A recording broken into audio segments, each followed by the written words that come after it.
There's something inside of me that I can't turn off.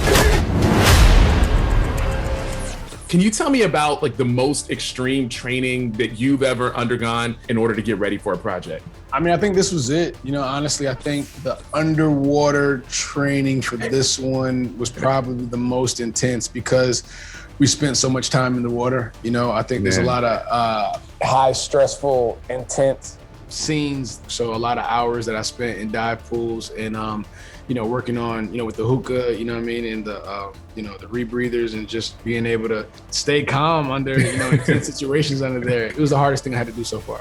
I asked Michael to do all the stunt on his own. You cannot imagine what was the face of our producer when I picked that. They were like, what? You know, this, because it was so physical. And I was pregnant, so that was extreme. You know what I mean? It wasn't regular.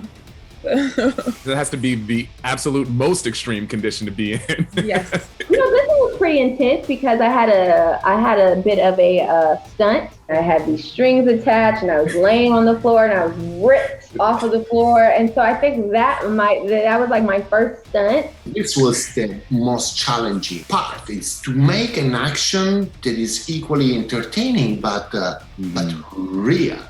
Asking, of course, a big effort to all our cast members to train, to load the weapon, to wear the gear, and to be believable as soldiers. In preparation for this film, how'd you get ready? I read a lot of different like CIA books. There's one called Left and Boom, which I thought was like really interesting. Even in the book, there's things redacted in it.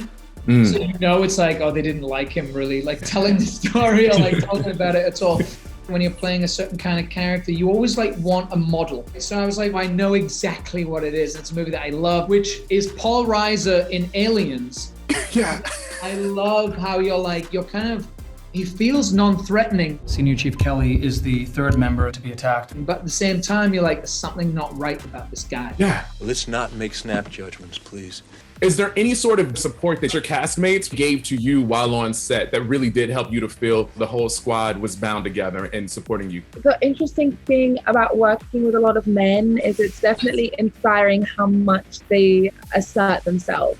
Oh. And it inspires me as a woman to do that, because I think as women, we're often told we need to really apologize for taking up space that we're in. And I think like, it's nice to get a little bit of masculine energy around you to remind you as a woman, like it's good to advocate for yourself. You know, I think everyone was very understanding of where I was emotionally and my state of mind. We shot it in October and I had just lost my son's father in March. Everyone was very patient and kind and respectful to my process.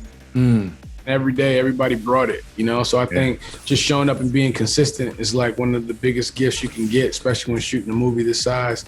And you know, everybody, the cast, the crew, everybody showing up, giving it their all is something that made me feel really supported and really, you know, so it was a good thing.